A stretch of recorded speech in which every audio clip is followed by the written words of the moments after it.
میں جینور میں الیکشن لڑا جا کے نہیں لڑا، میں الیکشن لڑنے کے لیے کام نہیں کیا، صرف ان بچوں کی تڑپ، ان کا رونا، اس مدرسے کے لوگوں کی پریشانی میرے دل میں خوف پیدا کر دی کہ آج اگر میں کچھ نہیں کروں گا تو کیا جواب دوں گا جب میں مر جاؤں گا۔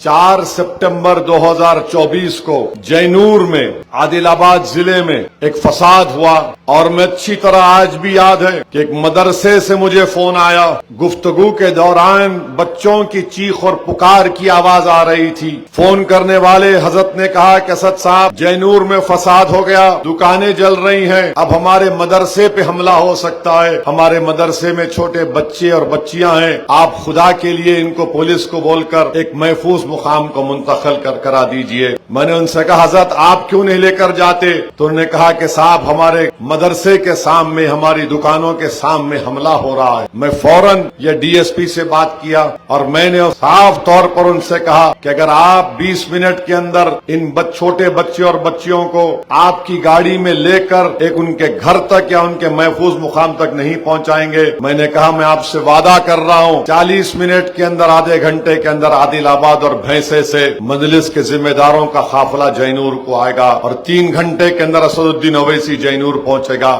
اس کے بعد کے حالات کے ذمہ دار تم ہوں گے۔ تو ڈی ایس پی بولا نہیں صاحب رکیے، اور فوراً پولیس کی گاڑیوں میں ان معصوم بچے اور بچیوں کو بٹھا کر ان کے گھر تک یا ان کے مقام تک پہنچایا گیا۔ 120 دکان جل گئے۔ یہ جو رولنگ پارٹی کے کھنڈوے ڈال کر یہ بانکڑے پہلوان جو پھرتے، یہ جو بی آر ایس کا کھنڈوا ڈال کر بولتے ہم 10 سال حکومت کرے، آپ کو معلوم جب دکانیں جل رہی تھیں، اس مدرسے پر حملے کی کوششیں کی جا رہی تھی، اس موب کو لیڈ کرنے والے کا leader B R S party کا تھا، لیڈر تھا بی آر ایس کا۔ پھر 26 دن تک وہاں کے مسلمانوں کا جینور کا سماجی بائیکاٹ کیا گیا، سوشل بائیکاٹ۔ کوئی مسلمان دکان پہ جاتا تو بولتے تم کو سامان نہیں بیچیں گے، کوئی مسلمان کی دکان تھی تو ان سے کہہ دیا گیا دکان تم نہیں کھول سکتے۔ کوئی اندازہ کر سکتا ہے کہ 2024 میں تلنگانہ میں اس طرح کی حرکت ہو سکتی ہے؟ کہاں تھے یہ رولنگ پارٹی کے لوگ؟ کہاں تھے وہ بی آر ایس کے لوگ جو تمہارا لیڈر ان کو لیڈ کر رہا تھا؟ کوئی نہیں گئے۔ 26 دن میں کیا حال ہوا ہوگا سوچو ان لوگوں کا۔ میں ڈی جی پی سے جا کر ملا، اس جینور کے انچارج کھمم کی منسٹر ہیں، آج بھی منسٹر ہیں، ان سے جا کر ہمارے ایم ایل اے ملے، نہیں ہم کر رہے۔ آخر میں لوگ بولے کہ ہم بھوکے ہیں، کھانا نہیں مل رہا ہمارے کو، تو حیدرآباد سے 15 لاکھ کی راشن کٹ مجلس اتحاد المسلمین نے بنوائے، 2 لاریز میں سامان بھیجایا۔ پولیس کے عہدیدار بولے کہ آپ مت آئیے۔ میں نے کہا پھر عادل آباد سے نذیر آئیں گے۔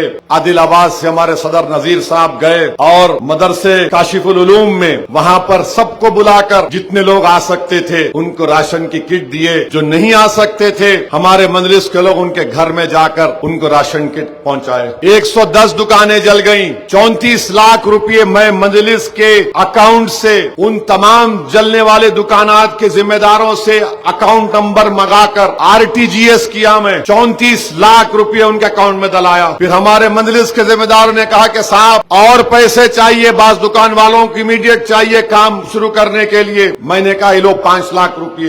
میں جینور میں الیکشن لڑا جا کے نہیں لڑا، میں الیکشن لڑنے کے لیے کام نہیں کیا، صرف ان بچوں کی تڑپ، ان کا رونا، اس مدرسے کے لوگوں کی پریشانی میرے دل میں خوف پیدا کر دی کہ آج اگر میں کچھ نہیں کروں گا تو کیا جواب دوں گا جب میں مر جاؤں گا۔ ہم نے اپنی ذمہ داری کو نبھانے کی کوشش کی۔ 34 لاکھ روپے کچھ نہیں تھے، اس سے بڑھ کر نقصان ہوا ان لوگوں کا۔ اللہ ہی بہتر جانتا کیسے زندگی گزار رہے ہوں گے۔ پولیس کی موجودگی میں آگ لگا دی گئی۔ کہاں تھے یہ لوگ رولنگ پارٹی والے، یہ ٹی آر ایس والے؟ ان کا تو لیڈر تھا وہاں پر۔ آپ کی حکومت ہے نا، کانگریس کی، کچھ کرنا تھا۔ 26 دن کسی کا سماجی بائیکاٹ ہو سکتا ہے کیا؟ بولو آپ۔ ہم تڑپ رہے تھے، لڑ رہے تھے۔